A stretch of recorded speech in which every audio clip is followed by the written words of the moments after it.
under oath, lots of questions still remain about whether this is a possibility. Abby Phillip, thank you so much from the White House. Appreciate it.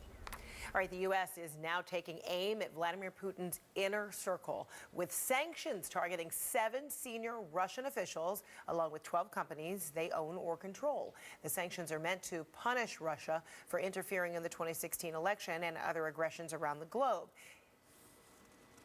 I've got with me now international litigation attorney and former Pennsylvania State Senator Bruce Marks. So, State Senator, now put on your international attorney hat for me.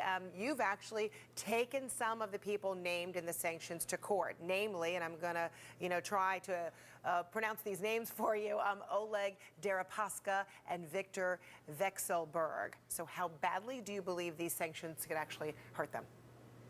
Well, absolutely, and thank you. I did bring suit against Mr. Deripaska and Mr. Vekselberg.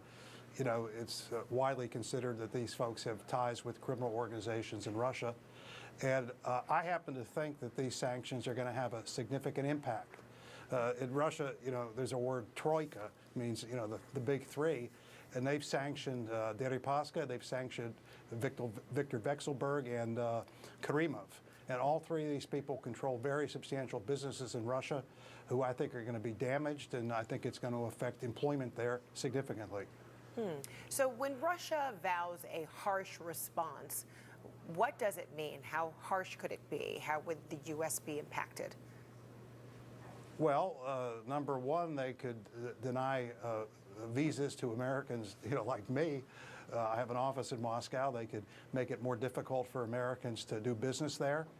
There are a number of American businesses there, Exxon and other folks in the oil and gas industry. They could impose sanctions on them. But, I mean, the impact on the American businesses, in my opinion, would be much less than the significant impact that finally meaningful sanctions are going to have on Russia.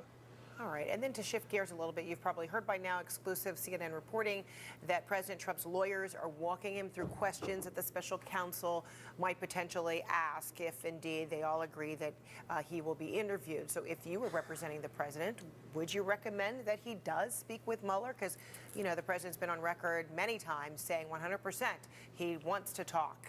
He'd love to do it. What would you recommend? Well, I've known Mr. Trump since when I was in the Senate, and I represented his campaign in the recent election.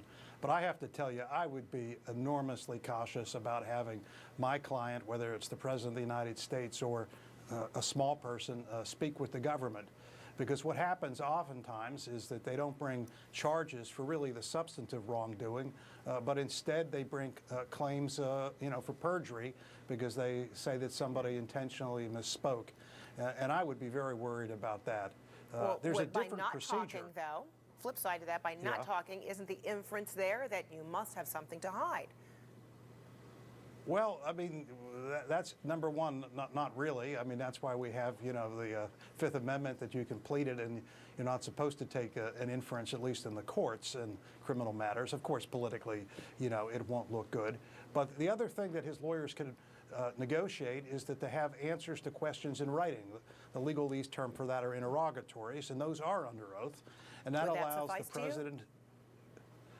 I think that should suffice for Mr. Mueller, because what he's interested in is honest answers to questions, and he shouldn't be putting the president, in my view, in a position where he could accidentally misspeak. Interrogatories are often used in civil, certainly in civil cases. All right, Bruce Marks, we'll leave it there. Thanks so much. Thank you. And this just into CNN. Facebook has suspended a Canadian data firm with alleged ties to the Cambridge Analytica data scandal. Facebook says that company, Aggregate IQ, may have, I'm quoting now, improperly received Facebook user data. We have added them to the list of entities that we have suspended from our platform while we investigate. That from Facebook. All this before Facebook founder Mark Zuckerberg testifies before Congress next week about the data scandal. The U.S. and North Korea holding direct talks in preparation for a summit. The details and locations, though, still unknown. That's next.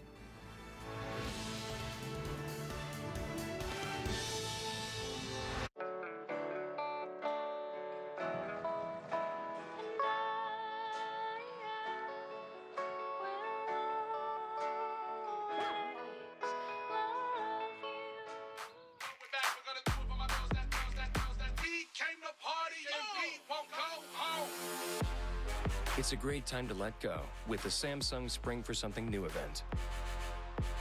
Upgrade to Samsung appliances and get up to $500 back. Online dating? I know people meet that way, but where would I even begin? Open laptop, go to Our Time.